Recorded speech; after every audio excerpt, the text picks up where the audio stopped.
amigos, sejam bem-vindos ao nosso canal no YouTube. Meu nome é Renata Barros, estou aqui com a nossa querida amiga Verônica Baraviera. Obrigada, Verônica, mais uma vez, por aceitar nosso convite. Prazer enorme estar com vocês. Obrigada, o prazer é todo nosso.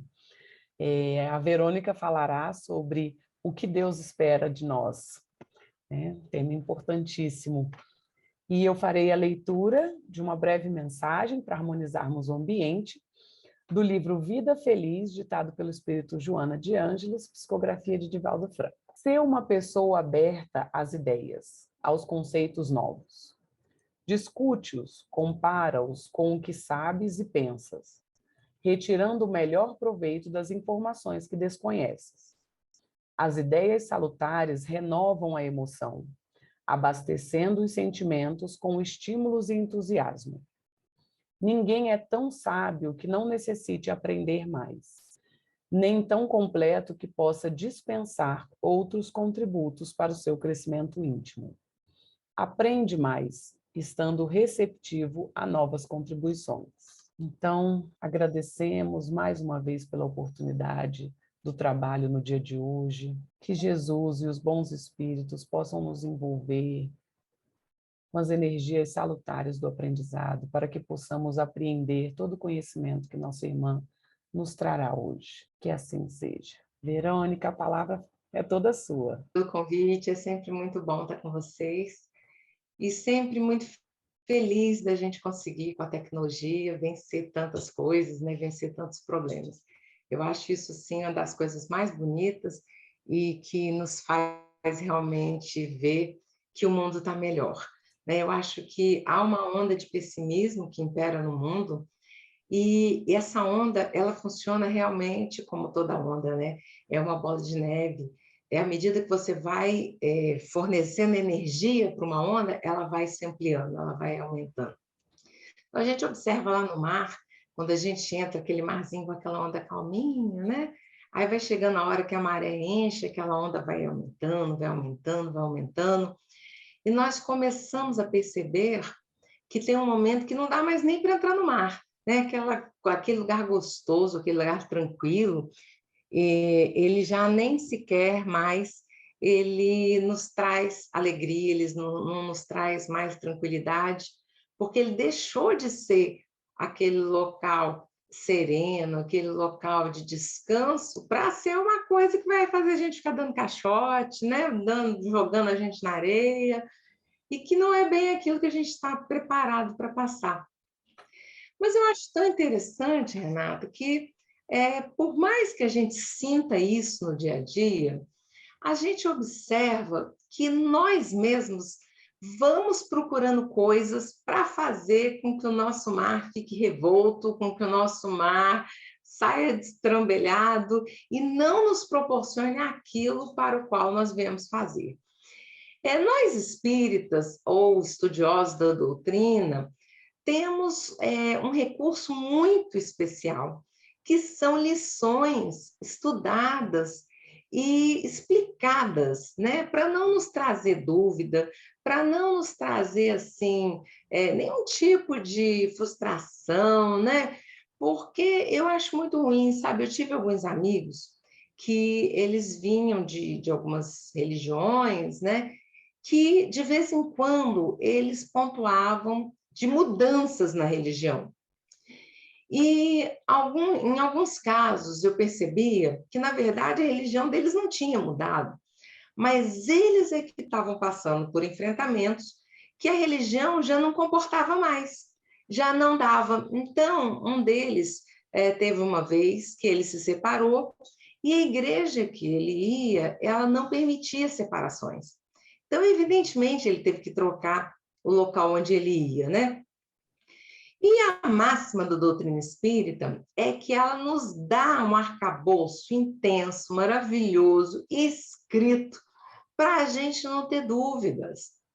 Mas nós estamos sempre tentando ir para outros lados, né? Eu estava comentando aqui nos bastidores com você que eu estou estudando Jung, e uma coisa me chamou a atenção logo no início do curso, sabe? Eu já estou terminando, estou já na parte, né? Já acabei todas as aulas. Eu tinha um professor que ele se dizia espírita. Cada professor desse curso se dizia uma religião diferente, foi um curso bem assim, ecumênico.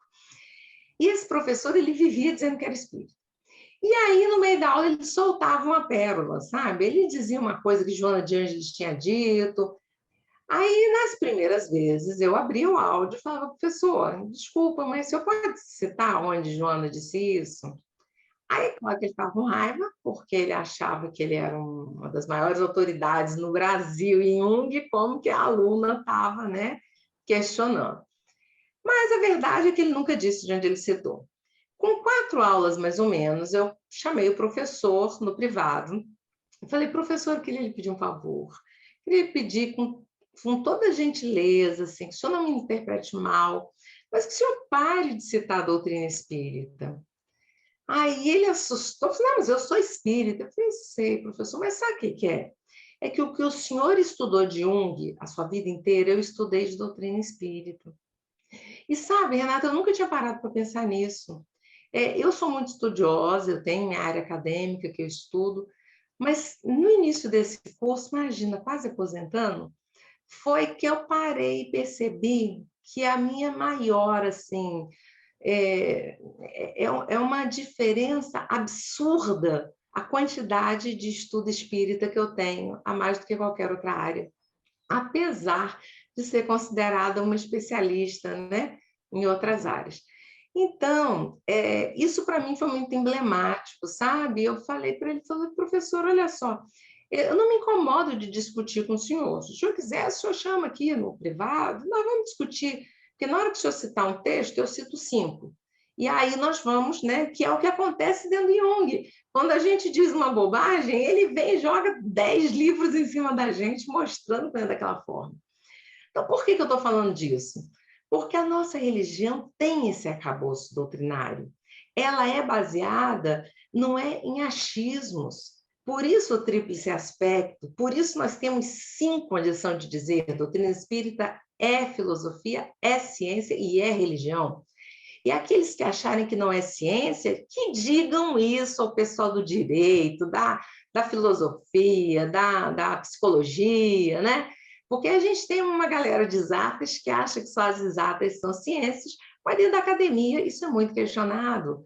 Então, eu vou me ater aqui à definição de ciência, que mais é utilizada hoje, em que você adquire conhecimentos não só com o tipo de reprodução de experimento que era feito antigamente. Nós temos, sim, repetição de experimento. E você sabia, Renata, que Jung tem um grande capítulo que ele escreve e que ele fala assim, que ele prefere não entrar na ideia da reencarnação, porque tudo que ele leu até aquele momento não dava a ele a credibilidade à reencarnação, mas que ele conhecia os estudos de William Crookes e que ele respeitava tanto William Crookes que não seria ele que iria desmerecer algo que William Crookes havia dito. Olha que genial, né? Se todo mundo fizesse isso, não tinha briga. Então, Jung sabia que ele havia se aprofundado no inconsciente, ele havia se aprofundado em uma série de itens, mas que ele não havia se aprofundado em reencarnação, apesar de, olha que interessante, a mãe dele frequentar a Sociedade Espírita de Paris e ter participado das mesas girantes. Mas o pai dele era evangélico, então a religião professada em casa que ele aprendeu foi a religião evangélica, e ele logo partiu para estudar outras religiões, estudou muito budismo. Mas eu acho genial a pessoa ter essa noção de que ela não sabe, né? Mas a doutrina espírita nos faz entender pontos que independem do que eu ache ou do que você acha, né, Renata? Interessa muito para a gente. Ah, fulano disse. Uhum. Baseado em quê? Né? O que é que está acontecendo? Não, comprei numa livraria espírita. Uhum. E daí? Estava escrito espírita na capa. Uhum. E aí? Olha que genial isso, né? A gente consegue olhar as coisas e falar, bom, isso aqui está escrito que é espírita, essa pessoa está se dizendo espírita, mas ela está aferindo o que está em Kardec. Ela está em contraposição ao que Emmanuel diz. Então, gente, vamos começar a burilar o nosso pensamento para o que há de real. Eu, essa semana, conheci uma pessoa que me passou um sofrimento muito grande, e por isso eu me detive nesse tema com relação a essa fase planetária que nós estamos passando, né? Essa pessoa, ela estava numa crise bastante grande, e é uma crise que eu vejo em muitas famílias, isso é muito comum aí nas nossas casas espíritas, no nosso trabalho, aonde nós vemos as pessoas brigando em família porque têm filosofias de vida diferentes. Isso é muito triste, porque a filosofia de vida, ela é uma coisa muito individual. É claro que a criança, quando ela nasce, Deus entrega a criança aos pais para que os pais a eduquem. Então, enquanto elas não têm a maturidade para seguir seus próprios passos, é claro que os pais têm obrigação de orientá-las. Ah, eu já ouvi, fui dirigente de DIS muitas décadas, e ouvi, dentro inclusive da Federação Espírita Brasileira, pais que falavam assim: ah, ele é muito novo, nós vamos dar liberdade para que quando ele cresça, ele escolha. Eu, como boa educadora, dava aquele sorrisinho e falava: ah, isso é maravilhoso, nada como nós podermos propiciar aos nossos filhos a liberdade para que eles possam amadurecer de forma sadia. Inclusive, é claro que ele não está na escola, né? Aí o pai regalava o olho, né? Eu falava: não, eu não entendi. O senhor está dizendo que o senhor está educando seu filho para interpretar que a matemática é mais importante do que o Cristo? É isso? Por que ele pode optar pelo Cristo quando ele for mais velho, mas ele não tem o direito de optar pela matemática quando ele for mais velho? Ele não tem o direito de optar pelo português? E hoje em dia, gente, isso eu falava já há mais de 30 anos, hoje em dia ele não tem o direito de optar pelo inglês. Eu tenho alunos fazendo mandarim, odiando com todas as forças, mas vocês acham que os pais deixam ele escolher depois de crescer? Porque os pais sabem que é um conhecimento que na hora que lhes for pedido, ele tem que ter. Ai, ai, ai, ai, ai. Então, quer dizer que Jesus, nós não precisamos ter esse conhecimento quando nos for pedido. Quando nos vai ser pedido, pessoal? Será que nós precisamos desencarnar para ter esse conhecimento? Ok, vamos partir desse princípio? Estou na Terra, estou no início da minha vida, e quando eu desencarnar, aí sim eu terei que ter esse embasamento. Então, me respondam, por favor, todos que estão nos ouvindo, quando vocês irão desencarnar? Eu não faço a menor ideia, não sei se a Rê sabe. Rê, se você souber, me conta, Rê, pelo menos para estar preparada psicologicamente, porque eu tenho certeza que você vai depois de mim. E essa é a certeza que nós temos sempre, né? Que os nossos filhos irão depois de nós. E quantos filhos vão antes?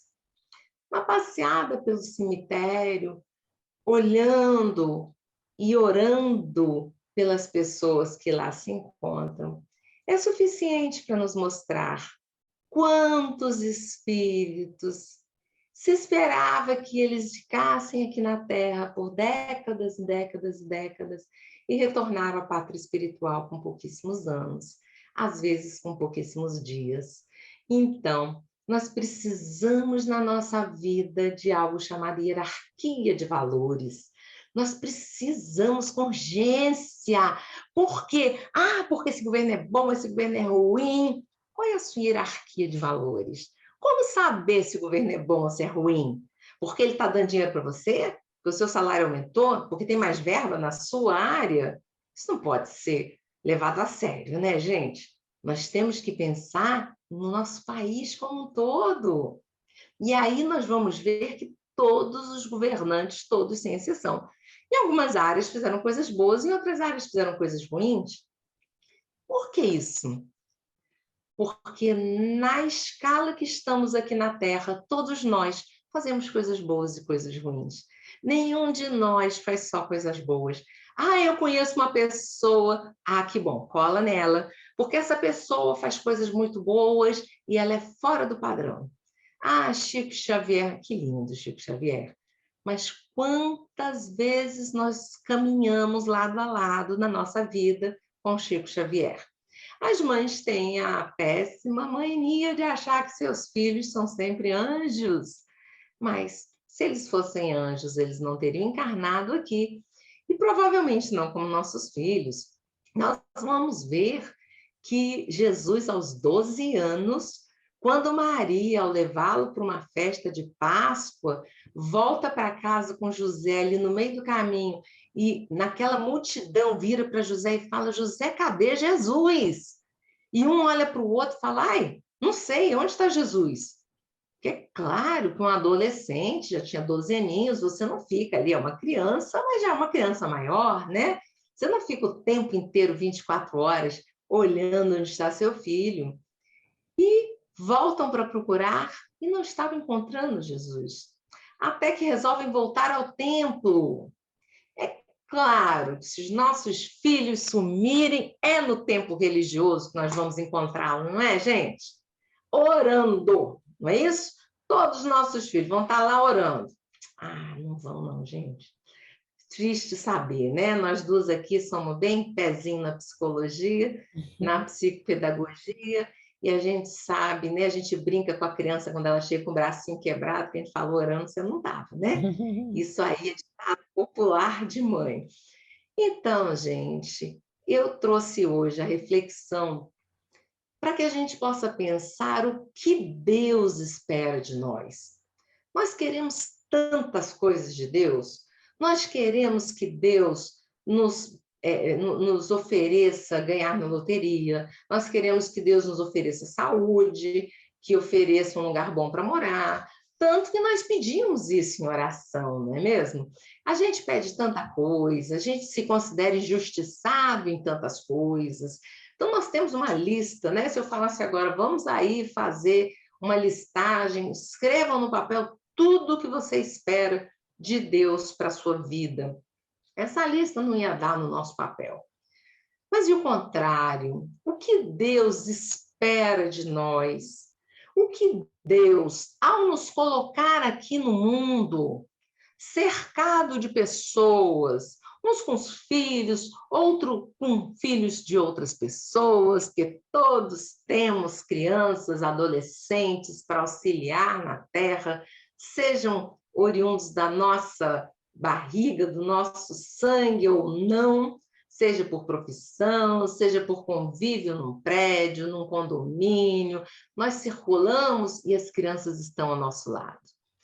O que será que Deus espera de nós? O que nós achamos disso? Vamos fazer uma lista? Ah, eu acho que Deus espera que quando eu tiver com 10 anos, eu tenha feito isso, isso, isso. Eu acho que Deus espera que aos 15 eu já tenha conseguido isso, isso e isso. Então, estou preparada, minha família, para isso? Estou preocupada aqui com o que Deus espera de nós? Bom, a doutrina espírita, como eu falei no início, ela nos traz uma forma diferente de religiosidade, porque ela nos mostra o propósito da vida. Ela não elocubra, ela não faz aquele mistério, ela não impõe nenhum dogma, ela diz de uma forma muito simples. O Livro dos Espíritos, pelo menos em 3 locais diferentes. Kardec, que é insistente como todo bom pesquisador, pergunta qual o objetivo da nossa vinda aqui na Terra. Qual o objetivo da reencarnação? Para que reencarnar, gente? Ai, mas estava tão bom lá em cima, né? Olha aí o paraíso perdido de Capela, a gente achando que teremos anjos, né? Gaitinhas tocando na nossa chegada, que ia ser, por sinal, uma vida muito chata, e ainda bem que a doutrina espírita também tira isso da nossa vida e mostra que o trabalho não é uma punição. Afinal das contas, nós não tivemos pecado original. Pecado original seria dizer que Deus teve um pecado na hora que fez o homem. Ah, eu fiz o primeiro homem e a primeira mulher e não deu certo. Programei para eles serem perfeitos, não deu certo.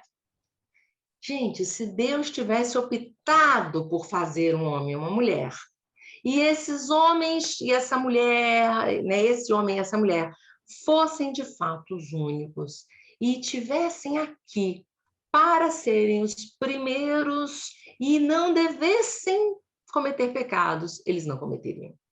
Deus é perfeito em tudo, a criação dele não falharia. Por isso, a doutrina espírita também não pode aceitar a ideia do demônio, que seria um anjo que não deu certo. Não deu certo? Quem fez? Foi Deus. Se tivesse feito, daria certo, mas Deus não fez. Não fez porque ele entende que todos nós somos iguais. E ele dá chance a mim, ao nosso vizinho, a você que está nos assistindo, de todos nós evoluirmos. Todos, seja no mundo espiritual, seja aqui na Terra. E a doutrina espírita, com toda essa maravilha, nos ensina o que de fato nós viemos fazer aqui. Se viemos evoluir, então vamos pegar outra folha, vamos fazer outra lista. O que falta para nós evoluirmos? É o carro zero? O que está faltando na nossa lista? Será que é a Mega Sena? Ah, eu tenho certeza, Senhor, se eu receber a Mega Sena, o meu dinheiro todo será usado para o bem. Mas acontece que lá no mundo espiritual, antes de estar aqui perdido nessa matéria, que nos deixa assim, meio travados, né? Como um burrico, como um cavalo, que se abrir assusta. Então, a nossa visão aqui é assim também. Ela não vê o que há além. E aí a gente fica querendo coisas que nos fazem mal, querendo coisas que nos prejudicam, querendo coisas que só vão atrasar a nossa vida. Mas, na nossa insanidade maravilhosa aqui da Terra, que também é necessária para a nossa evolução, nós acreditamos que falta isso para a nossa vida. Mas qual é o nosso propósito aqui? Evoluir, tá lá, os espíritos nos disseram, nós nos dizemos espíritas. Se é evoluir, se o nosso propósito aqui é cada dia sermos pessoas melhores, o que então está faltando na nossa vida? João, no primeiro João, capítulo 4, versículo 8, João nos diz algo muito bonito. Ele diz o seguinte: aquele que não ama não conhece a Deus. Conseguem pensar em alguma coisa mais bonita? Aquele que não ama não conhece a Deus, porque Deus é amor.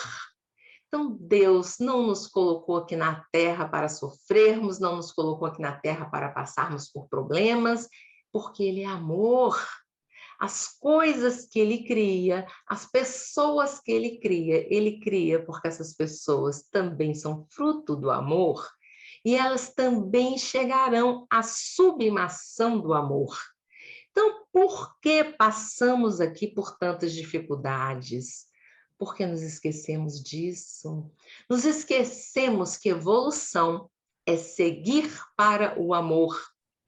Nos esquecemos que as pessoas que seguem aqui na Terra para o materialismo, elas estão indo no caminho contrário, elas estão se afastando do amor de Deus. Lá no Livro dos Espíritos também, Kardec pergunta: o que de melhor o Espiritismo pode trazer para o mundo? E os espíritos nos respondem: a luta contra o materialismo. Então, estamos aí com tudo resolvido. Jesus disse que ele não veio para destruir a lei e os profetas. E quando lhe perguntam qual o maior mandamento, ele cita a lei e os profetas. Quando lhe perguntam o que fazer para atingir a salvação, ele cita novamente a lei e os profetas. Jesus jamais disse: para você ser salvo, você precisa ser cristão. Já pensaram nisso? Já pensaram que Jesus não é cristão? Porque não existia isso naquela época. Ele era judeu. E o que Jesus nos mostra? Todos os caminhos são cercados pelo amor do Pai. Ele veio pessoalmente à Terra, Jesus, como filho que foi designada a missão de não nos deixarmos cair em tentações. Para termos a certeza de que iríamos entender esse conteúdo, antes do Cristo, ainda havia uma visão de Deus que pune, de Deus que é mau. Jesus falou, não. Deus é bondade absoluta. Se Deus é bondade, nós vamos entender a reencarnação, porque apenas Deus de bondade, de misericórdia e de amor pode entender um filho nascer com um problema de saúde grave e outro nascer perfeitamente. Um filho nascer num país muito rico, com muitas coisas maravilhosas, e o outro nascer num país muito pobre. Então, é claro que a justiça existe, os judeus já sabiam da reencarnação, a Cabala fala da reencarnação, e aí nós vamos nos surpreender quando nós pensamos que se Deus é amor, o que Ele espera de nós? Qual a minha missão? O que eu vim fazer na Terra? Amar. Eu vim amar. Eu vim amar da maneira mais maravilhosa que eu conseguir. Cada um de nós tem seu desafio. Um veio para aprender a amar a si próprio. Como eu vou querer ensinar o outro a amar se eu não me amo? Se eu me considero uma pessoa que não é digna de ser olhada, que não é digna de entrar para um curso, que nunca vai conseguir isso, que nunca vai conseguir aquilo, ao invés de pensar que Deus tem tanto cuidado comigo, que Ele sabe que esse emprego não é bom para mim. Ele sabe que esse carro zero que eu tanto quero não é bom. Ele sabe que a Mega Sena só vai me trazer problemas. Por isso a gente brinca, né? Deus falou, quer dizer, desculpem, Jesus falou, pedi e obtereis, batei e abri-se-vos-á, e nós brincamos, cuidado com o que pede, porque vai acabar conseguindo. Mas o que nós pedimos primeiro? Lá em cima, no mundo espiritual, antes de nascer, que nós olhamos tudo que nós havíamos feito, nós pedimos com coerência. Nós olhamos e pensamos, eu não devo ter isso, porque isso não vai ser bom para mim. Então, eu converso com aqueles vários espíritos que auxiliaram na minha vinda e peço, por favor, me deixa longe disso. Mas quando eu chego aqui, a minha hierarquia de valores tropeça. Eu me esqueço que eu vim para melhorar. Eu me esqueço dos carros que tem lá em cima. Eu me esqueço do aeróbus que André Luiz nos conta no nosso lar e de tantas outras maravilhas que nós conhecemos através da leitura. E aí eu penso que esses 100 anos aqui na Terra são as únicas coisas que eu vou levar.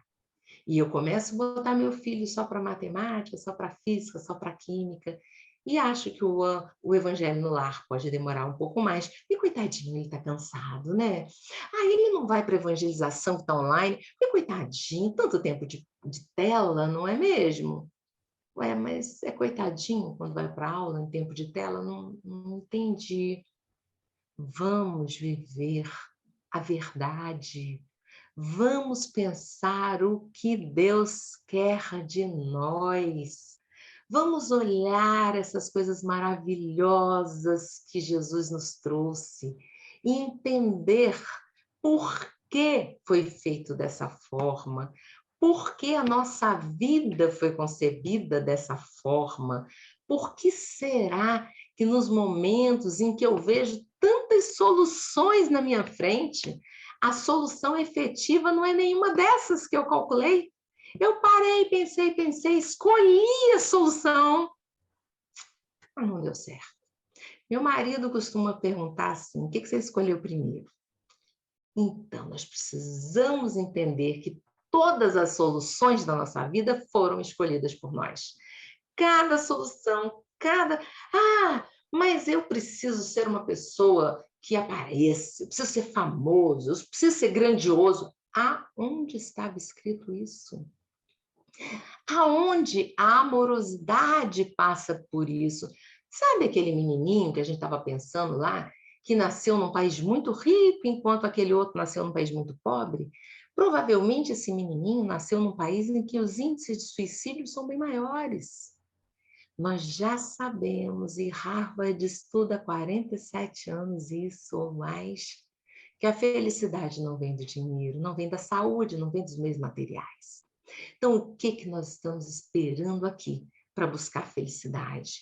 Harvard, que não é uma religião, né? Mas sim uma grande universidade, entre as mais consideradas em questão de pesquisa, ela nos mostra que a verdadeira felicidade está na hora em que nós conseguimos conviver com harmonia com todas as pessoas que nos cercam. Viver com harmonia. Então, Harvard nos mostra a lei da reencarnação.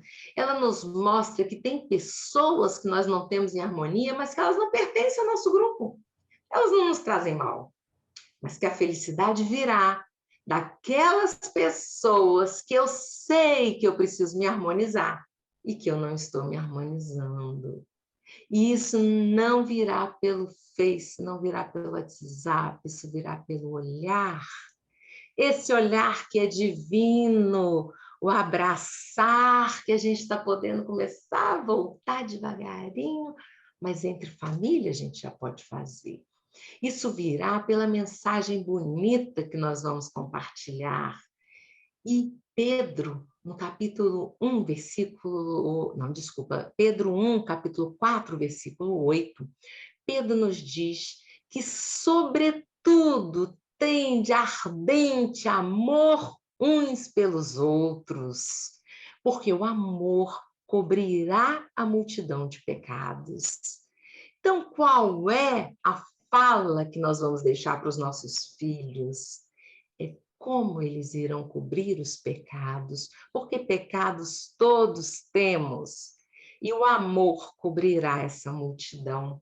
Para encerrar, então, eu vou trazer um pequeno texto, porque eu resolvi pegar um texto que todo mundo conhece, que é para a gente pensar nele juntos, que é do nosso querido São Francisco, pelo menos atribuído a ele, que nos faz pensar que nós deveríamos perseguir incessantemente na nossa vida.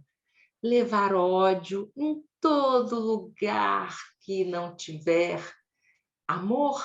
Não, gente, levar amor aonde tiver ódio. Aonde tem ódio? Na rede social, no WhatsApp, no Facebook. Olha, Francisco de Assis conosco. Vamos levar amor. Que onde houver ódio, Senhor, que eu leve o amor. Que onde houver ofensa, que eu leve o perdão. Que esse seja um ano em que sempre que eu ouvir uma ofensa, que eu me lembre de São Francisco, que aonde eu observar a discórdia, que eu leve a união. Ah, Verônica, na minha casa, eu sou espírita, meu marido é católico, meu tio é muçulmano. E o que que tem? Sabe por que que tem discórdia?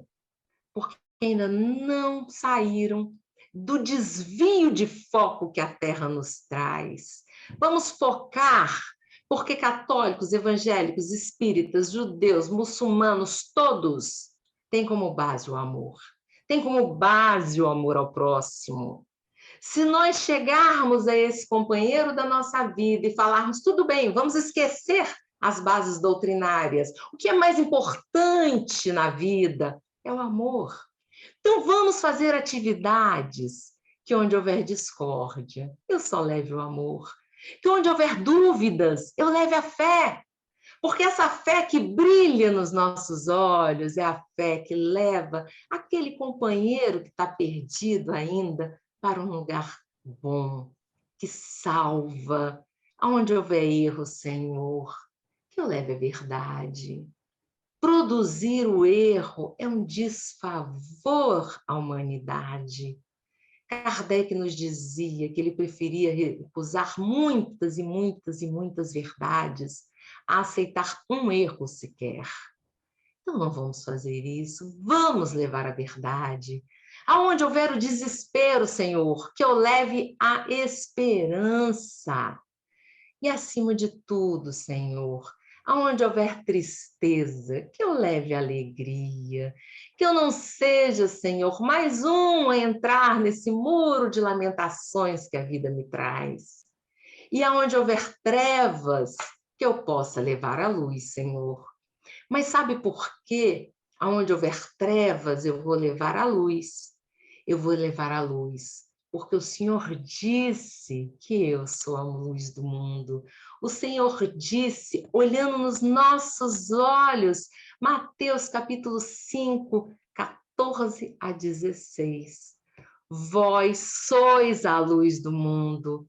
Não se pode esconder a cidade edificada sobre o monte, nem se acender a candeia e se colocar embaixo do alqueire, mas no velador, naquele lugar onde todos podem ver que estejam onde passamos.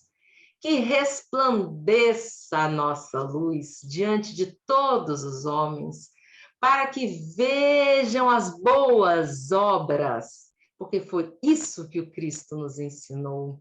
Que glorifiquem ao nosso Pai que está nos céus, que não nos agradeçam, que não olhem para nós e nos considerem pessoas especiais, porque não somos ainda, mas que a nossa luz brilhe e que as nossas ações levem paz, amor a todos por onde encontrarem.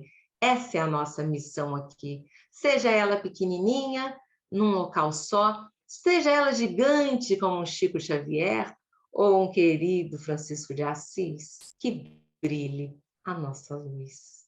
Graças a Deus. Que assim seja, que a nossa missão possa brilhar, né, nos corações dos nossos familiares, né, das pessoas com quem a gente convive. Que maravilha, Verônica, muito obrigada, né, de um grande aprendizado, é um tema maravilhoso. Então, Verônica, você pode fazer a nossa oração final, por favor? Claro, é uma honra. Obrigada. Vamos, nesse momento, então, unirmos ainda mais os nossos corações. Vamos, nesse instante de amor, de muita luz, sentirmos ao nosso lado os protetores enviados de Deus, que cuidam de cada um de nós dia e noite. Que nós possamos, Senhor, sentir essa luz maravilhosa que brilha no nosso peito. Que essa luz se espalhe nas nossas casas, para os nossos vizinhos. Que possamos, Pai querido, envolver a nossa cidade, os nossos governantes. Que a luz brilhe por toda parte, Senhor. E que desta forma linda que o Senhor organizou o universo, possamos olhar a luz se expandindo, com a felicidade daquele Pai que sabe que contribuiu para ela, com a felicidade de termos auxiliado o nosso planeta nessa fase tão difícil, que nós possamos iluminar os nossos caminhos, iluminar os caminhos daqueles que passam por nós, iluminar o nosso trabalho, iluminar a todos que desempenham papéis importantes, sejam da vida pública, sejam da nossa família, que possamos levar luz a todos, Pai amado, para que cada um auxilie a reforçar os esforços dos todos,